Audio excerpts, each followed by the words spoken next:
friends, and welcome back to Ghouls Night In, the spooky chat show with your best ghoul friends. I'm Penny Snark. And I'm Midge Munster. And Midge, today I want to tell you about a practice with dark ancient origins. It once enjoyed massive widespread popularity, and though its powers I'd say have dimmed a bit in our present day, there are still always new practitioners and new fans. We're going to talk about ventriloquism. Oh, hell yeah.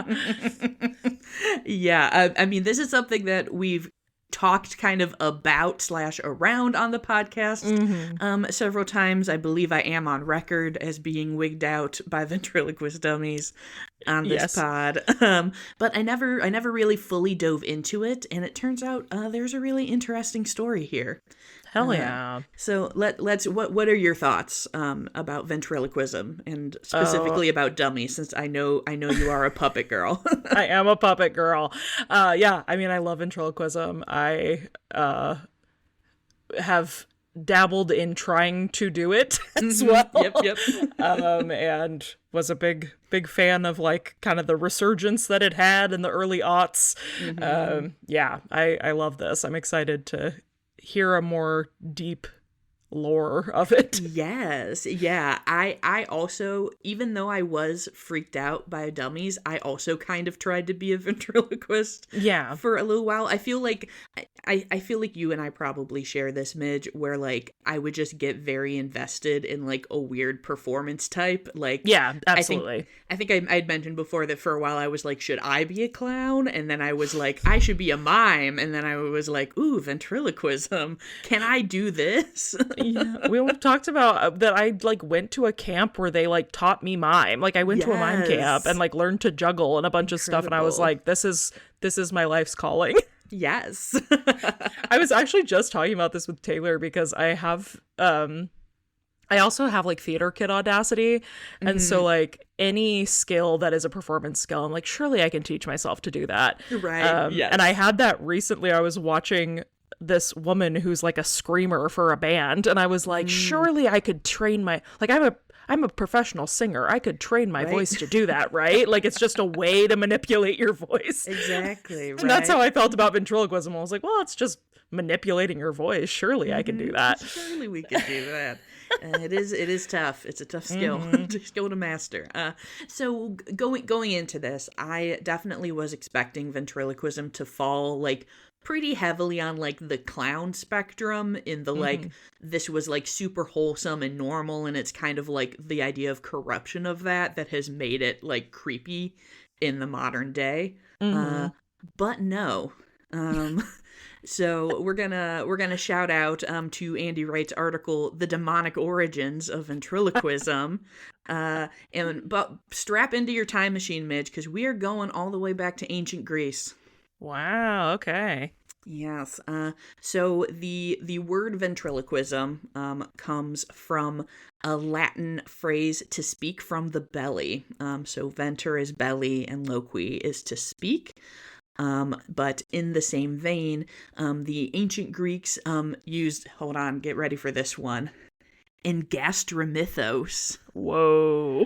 And then the term for like a person who did it was engastromantis, which I think sounds incredibly cool. Yeah, metal band Hell name. Yeah. Engastromantis. Sure, engastromantis. So this originally had nothing to do with a dummy or a puppet or a figure of any kind. So they were not involved for a very long time. In this original period, this was a religious practice. And the belief was that there was like a demon or like the spirit of the dead was inside your stomach and like created sounds that came from you without your mouth moving. Some good old-fashioned phantasmagoria. Hell yeah. Hell yeah. Doing demon voices from beyond the veil. Demon voices. So I say sounds here. It is kind of unclear from the descriptions that I was reading, like if this was actually speech or not, because there was some reference to the idea that like the oracle would like make these sounds and then translate and be like, now I'm divining like what this demon is saying. Like this grumble means that he wants to kill us all. Exactly. Yeah. So, and there was also a description of like saying that like the sounds were being belched by a demon inside you. So I was like, is this like Listen, an been is this there. just- right? I was like, is this just an artsy turn of phrase? And I'm like, we all of us with our what was the phrase last time? The deranged digestion. That's what I was gonna say. The Oracle needs some meat juice. Exactly. And I did, so this is something that is a little bit of a side note. So there's a lot, pretty much anywhere you research on ventriloquism, it says, oh, and the Zulu, Maori, and Inuit people have history of ventriloquism in religious ritual. And I was like, oh, that's very cool. I would love to learn more about this. And it's possible that I just don't know the correct terms for this. Like, no one writes about this in the sense of calling it ventriloquism, at least. Sure. And it all goes back to Encyclopedia Britannica entry, as far as I can tell, which does not say Inuit, for the record. Sure. Uses another phrase. So I'm kind of like, is this just something we're all just quoting where someone was like, oh yeah, because I'm like, why pick these specific, but like I do know that some Inuit shamanic rituals have like vocalizations. Sure. That's part of it, so I'm not sure how specific they're being, if they're just kind of referring to the fact, because like obviously we also know about like throat singing in different cultures. That's where my brain went too. Yeah, it's like there's a similar vocal work at play. Totally. But, yeah. So if anyone out there has any specifics about this, I would love to know. I was not able to find like kind of more definition specifically like in those other cultures in ancient times for this. But ventriloquism continues to be used for divination over the centuries. It, of course, sometimes gets linked to witchcraft, so people are potentially being persecuted for these things. But once we reach the 18th century, that's when it really kind of starts to come around as a form of entertainment. Learn to throw your voice, fool your friends, fun at parties. Well, exactly, because Midge, you are so on top of it, because this is still not generally being done with a dummy or a puppet. Excellent. And what is popular is what is referred to as distant ventriloquism, which is throwing your voice to make it appear as if it's coming from far away. And so one performer of those times, who's the description I really enjoy, was Joseph Askins, who was performing in London in the 1790s, and his act was advertised as curious ad libitum dialogues between himself and his invisible familiar, Little Tommy. So awesome. You got Little Tommy, and so the kind of this... See, here it still seems to be somewhat tied to this kind of like spirit sort of vibe, where you've got like an invisible creature or something that is kind of making noise or that you're communicating with. And it is when we reach the vaudeville period that we really get ventriloquism as we are familiar with it today, which is called near ventriloquism. As opposed to the far. So there were several different acts kind of like in this like going by period where you would see people use figures or puppets, but it is a British performer named Fred Russell who's credited as the father of modern ventriloquism, because he really built his act around a rapport with a specific dummy who is named Custard Joe. So Custard? Coster. Coster. Although custard would also be good. Custard Joe. I was like, okay. I mean, dummies have, as we're going to get in here, dummies have crazy names. Right. It entirely could be Custard Joe. Custard Joe. But yes, so this kind of spread throughout vaudeville stages in both the UK and in America, and this style of act continues to be popular going into the 20th century. There are a lot of famous ventriloquists I have found. I specifically want to mention Edgar Bergen, who was a vaudeville performer who then hosted an incredibly popular American radio show from 1937 to 1956 with his dummy Charlie McCarthy. You may be going, why would you do a radio show with a dummy? And apparently people were also some people said that at the time too, but in general, he was very popular. If you've seen like a dummy with like a top hat and tails and a monocle, that is Charlie. Yes. So you definitely see him and Edgar in a lot of kind of stuff through like the 40s and 50s. And fun fact, this is Candice Bergen's dad. Oh, okay. Yep. So her family got their start with this. Also crazy kind of side story. In her dad's will, he didn't leave Candace anything, and he left $10,000 to Charlie, the dummy. Oh, well, So all there right you go. then. All right, and that's on being messy. Exactly. There's a lot going on there. So he's really kind of given credit for like inspiring this kind of like comedic duo of the ventriloquist with his dummy that we kind of continue to see through the 50s and 60s. The ventriloquist who has had the biggest impact on my life personally was Jimmy Nelson, which I did not know until I Googled it, because I only know his dummy, who is Danny O'Day. Yeah. So he was most famous for doing Nestle commercials in the 50s. And as I have mentioned on this pod previously, my dad had a replica Danny O'Day. Yes. As a child that lived at my grandparents' house until suddenly it was in our house, which I did not love. Much to my upset, yes, I found that he was in my home. Yes, Danny O'Day was in like the game closet in like the family room.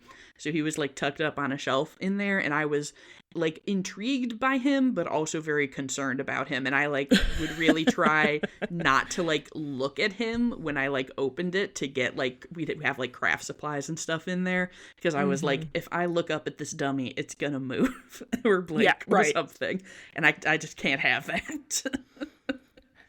I like that classically things move when you're not looking at them. So I like that you were like, as long as I don't make eye contact. See, that's always been my thing, is I'm like, if I can't see it, then I don't have to worry. That's none of my business. Yeah. That's none of my business. If he moves when I'm not looking, I don't have to deal with it. Yes, I'm like, he might be moving, but if I see it, then suddenly it's my problem that this dummy is alive. So that's fair. I don't want that.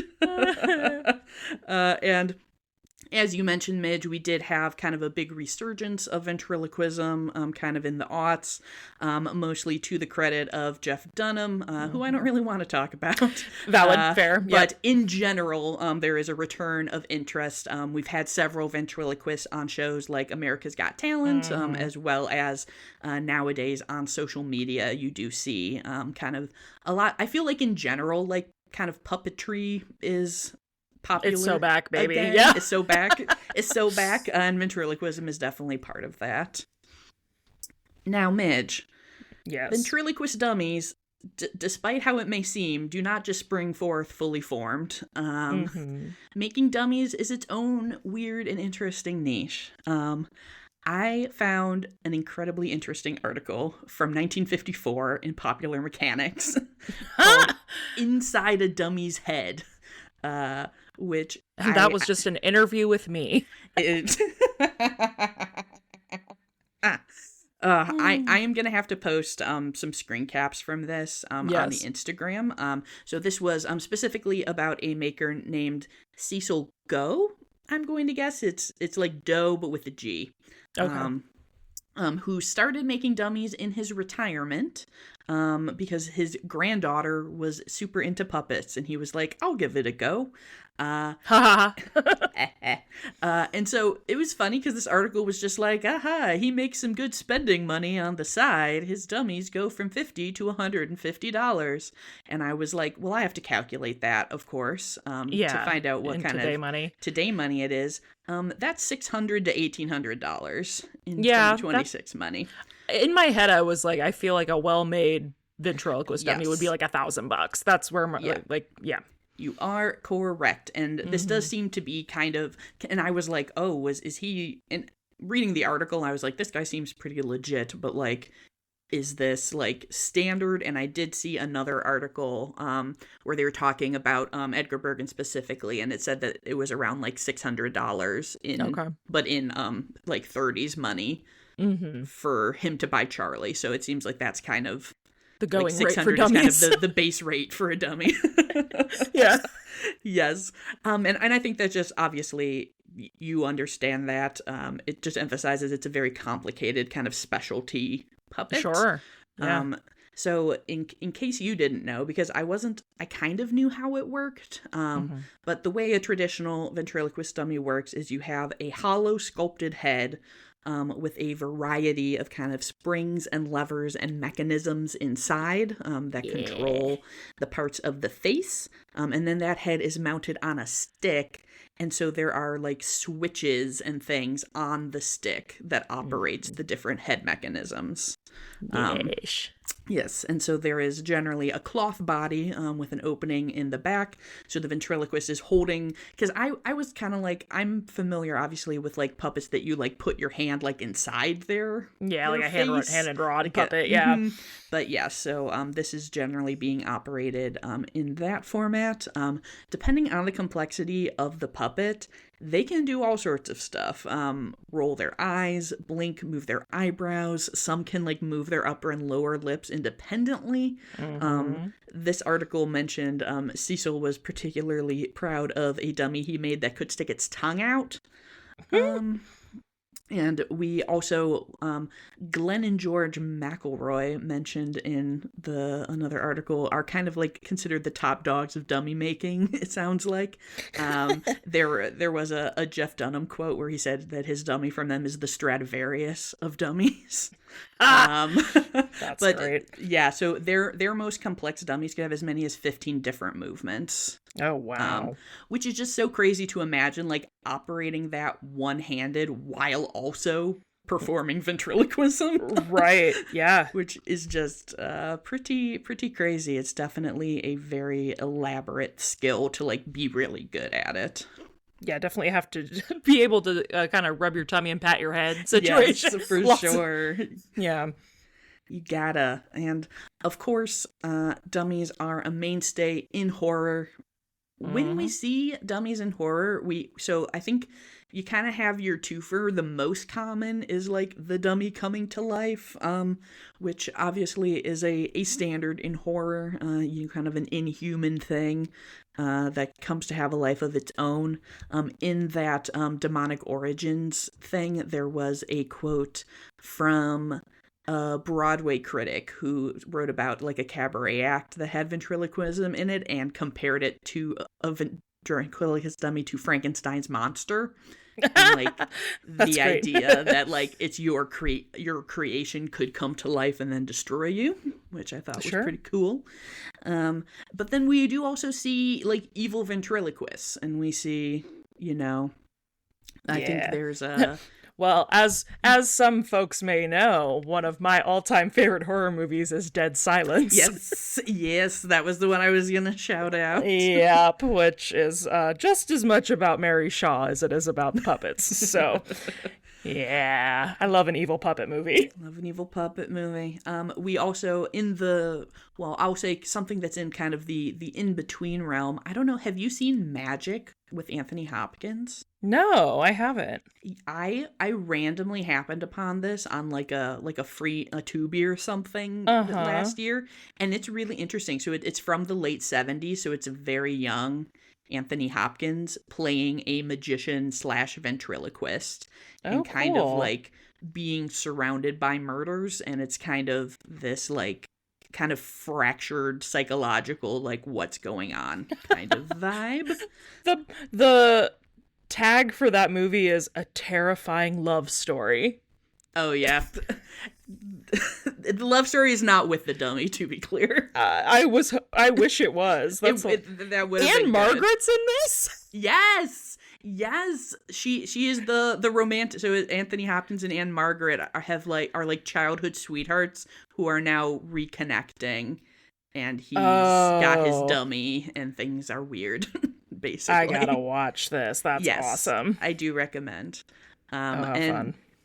In the world of just kind of evil dummies in general, Twilight Zone has 2 different ventriloquist dummy episodes.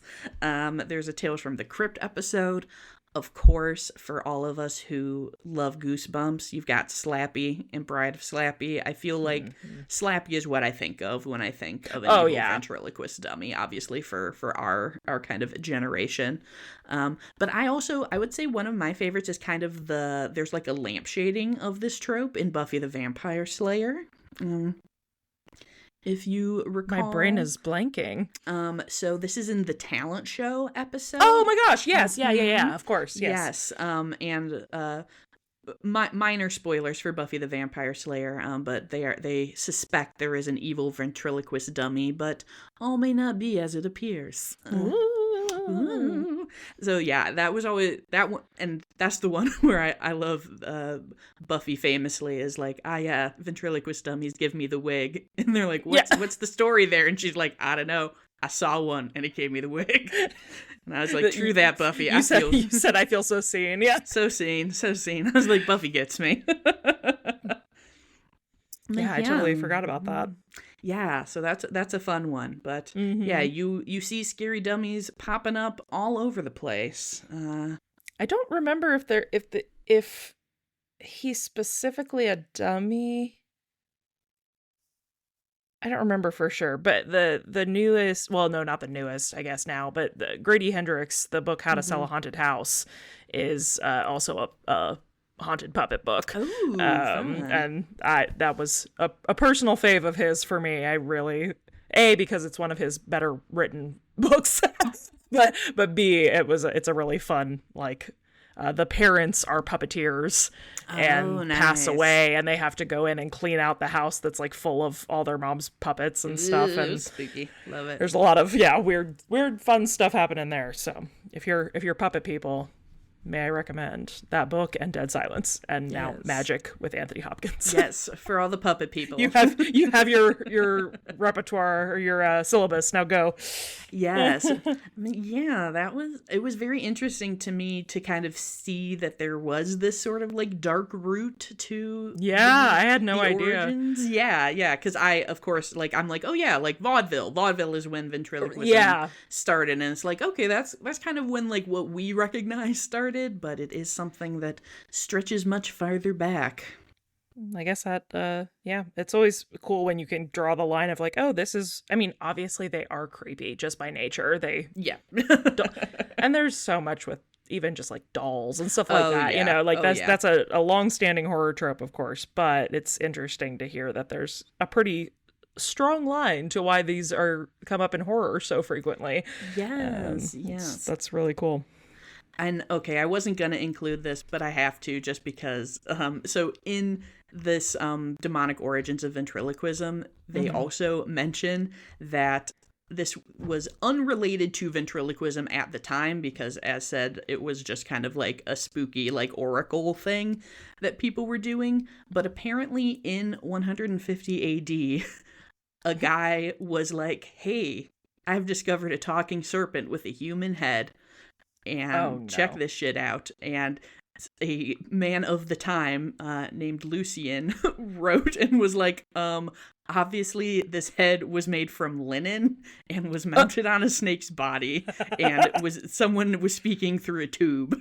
And so this that's hilarious. Was kind of included as like an original kind of early use of like a dummy to like kind of draw your to bamboozle. To bamboozle, to get people to pay attention to something when like a voice is coming from elsewhere. So I thought that was really fun. That's a mashup of the Fiji mermaid. It is totally ventriloquist dummy. And I also just love I feel kinship with Buffy over dummy fears. I feel kinship with Lucy, and I'm glad there was someone being like, what are you talking about, bro? This is a linen head on a dead snake's body. The penny of the time. Exactly. He was like, I don't believe this snake with a man's head nonsense. I don't believe that for one single second. He's Incredible. He's like writing in his diary. He's like, Brian's back at it again with his shenanigans. Yeah. Back here with the snake. Good times. Well, I would love to know from our listeners if any of you have ventriloquism stories. Can you do it? Or skills. Please tell me. Do you have the skills? Do you have the skills? We will be so jealous if you do. And if there is a particular dummy that has feared or delighted you over the years, I would love to know about it. Fellow Dead Silence fans, raise up. Oh, yes, that too. And if you would like to chit-chat and join a conversation with other listeners, you can do that by joining our Discord. There is a link below, and we always have a nice little chat about what was going on in a new episode, but also just cool and creepy stuff from our lives. So it's always a good time over there. This is a great time to bring this up, Penny, because we do not have a fresh hot review to share today. We do not. However, what I do have that I sent Penny a photo of earlier this week is I received in my P.O. box bumper stickers that say, my other ride is an eggshell. Hell that appeared to have been made for us by a listener of the pod. Now, what I did not get, because it didn't have like a note or anything with the bumper stickers, so it's from a person named Kat. If you are Kat and you are listening, thank you for the bumper stickers, and shout out to us in the Discord or something so we can your glory. Yes. So that I can chat with you properly. If you're in the Discord, let us know, because I did receive them, and they gave me a hearty chuckle the other day. Yes, so good. And if you haven't listened to our Witches Riding in Eggshells episode, go back and do that, because it's a good one. It's a certified classic here on the pod. 100%. Other places you can find us, if you are looking for the pod, you can find us on Instagram at Ghouls Night In Pod. And if you are looking for me, I am over there at Penny Snark. And you can find me all over the web at Midge Munster. And until next time, goodbye.